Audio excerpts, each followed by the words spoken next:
आपल्या अभिनयासोबतच आपल्या नृत्यानं मराठी रसिक आणि प्रेक्षकांच्या मनावर अधिराज्य गाजवणाऱ्या प्रख्यात अभिनेत्री उषा चव्हाण 80च्या दशकामध्ये रुपेरी पडदा गाजवणारं हे मराठमोळं नाव आजही दिग्गजांच्या यादीत आवर्जून घेतलं जातं. मात्र दिग्गज अभिनेत्री उषा चव्हाण एका जमिनीच्या प्रकरणावरून चर्चेत आहेत. ज्येष्ठ अभिनेत्री उषा चव्हाण सध्या पुण्यातील त्यांच्या कौटुंबिक जमिनीच्या वादामुळे आणि TDR हस्तांतरण प्रकरणामुळे हैराण झाल्यात. काही महिन्यांपूर्वी त्यांनी आपल्या इन्स्टा हँडलवरून एक व्हिडिओ पोस्ट केला. या प्रकरणात आपल्यावर दबाव टाकला जातोय असा आरोप सुद्धा त्यांनी केला. यावेळी त्यांनी एकनाथ शिंदे यांनी त्यांना दिलासा देत दोन्ही पक्षांची बाजू जाणून घेऊ अंतिम निर्णय देईपर्यंत त्यांनी या TDR व्यवहाराला स्थगिती देण्याचा निर्णय घेतला होता. पण त्यानंतर सुद्धा या प्रकरणाचा छडा लागत नाहीये असं उषा चव्हाण यांनी एक व्हिडिओ जारी करत म्हटलेलं आहे आणि त्यांनी सरकारवर टीका केली आहे. त्यांनी व्हिडिओ शेअर करत प्रशासनावर गंभीर आरोप सुद्धा केलेत. कोर्टाचे आदेश असतानाही महानगरपालिका हस्तक्षेप करत असल्याचं त्यांनी म्हटलंय.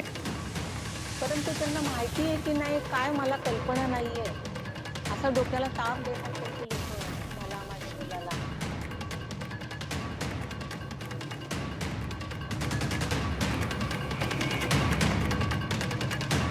तर राक्षसांचं राज्य असल्यासारखं वाटतंय. धनकवडी इथल्या जमीन प्रकरणावरून ज्येष्ठ अभिनेत्री उषा चव्हाण यांनी राज्य सरकारवर टीका केलेली आहे आणि त्यांनी आपला संताप व्यक्त केलेला आहे. कसं आयुष्यभर करायचं? 79 वर्ष मध्ये चालू आहे. आता दहीहंडीला मला 80 पूर्ण सुरू होईल. का माझे हाय घेतात ती लोक? आणि काय मिळणार आहे? आणि काय हा दुष्टपणा? राक्षसांचं असल्यासारखं राज्य वाटतंय आता सध्या. मराठी माणसाला जगवायचंच नाही का यांनी? परप्रांतीयांना देत बसायचं आमचं हक्काचं जे कष्टाचं आहे, जे आमचे अधिकार ज्याच्यावर आहेत.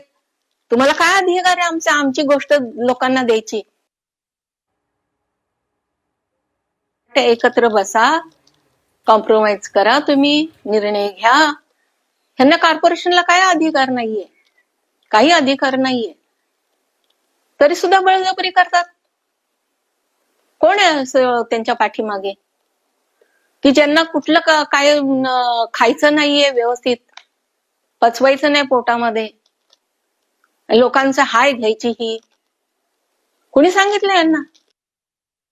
एक पत्र पाठवले त्यांनी मुख्यमंत्री ऑफिस मधून आणि त्याच्यामध्ये भंजाळल्यासारखं लिहिलेलं आहे. काही लागेल ते लिहिलेलं आहे की ज्या TDR साठी मी काही वर्षापूर्वी तिथे आझाद मैदानावर उपोषणाला बसले होते, काही गोष्टी केल्या आणि माझ्या ऑपोजिटचे लोक त्याचा फायदा घेऊन उपद्व्याप तिकडे मंत्रालयामध्ये चालले होते.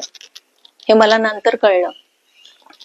परंतु ज्याच्या करता मी एवढा त्रागा केलाय किंवा कष्ट केलंय, मी उपोषण केलंय, तीच गोष्ट तुम्ही कॉर्पोरेशन, पुणे कॉर्पोरेशन कुठल्या तरी एक क्षय व्यक्तीला, परप्रांतीयांना माझा देऊन टाकता हिस्सा. कागदपत्री सगळा हक्क असताना माझ्या मुलाचा, आणि असं उपद्व्याप करण्यामध्ये त्यांना काय मिळतं?